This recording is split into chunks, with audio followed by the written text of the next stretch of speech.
एक राजा था जिसका नाम था रणधीर। वो अपनी प्रजा से बहुत प्यार करता था और सबकी भलाई चाहता था। लेकिन एक दिन उसकी बेटी राजकुमारी अनामिका को एक खतरनाक जादूगर ने किडनैप कर लिया। जादूगर ने राजा रणधीर को चुनौती दी कि वो अगर अपनी बेटी को वापस चाहता है तो उसे एक बहुत ही मुश्किल काम करना होगा। राजा रणधीर ने अपनी बेटी को बचाने के लिए जादूगर की चुनौती को स्वीकार कर लिया। चुनौती ये थी कि राजा को 7 समुंदर पार जाकर एक खतरनाक पहाड़ से एक दुर्लभ जड़ी बूटी लानी होगी। ये जड़ी बूटी जादूगर के जादू को तोड़ सकती थी।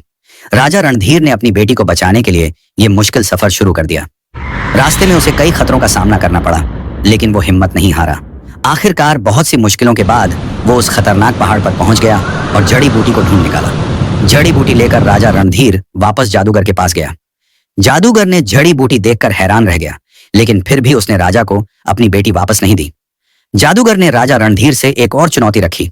यह सुनकर राजा रणधीर बहुत निराश हुआ, लेकिन फिर भी उसने हिम्मत नहीं हारी।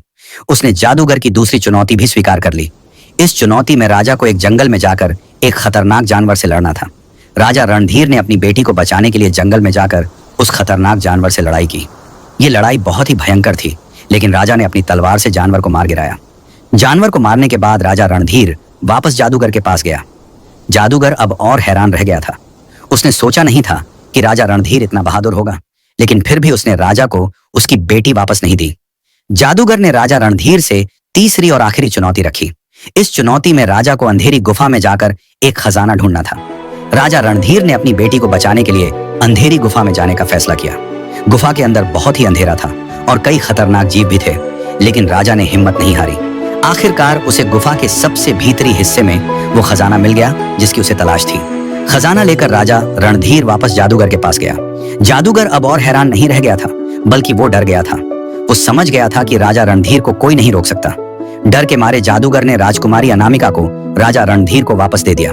राजा अपनी बेटी को वापस पाकर बहुत खुश हुआ। उसने अपनी प्रजा के साथ मिलकर जादूगर को सजा दी और फिर अपनी बेटी के साथ खुशी खुशी राज किया।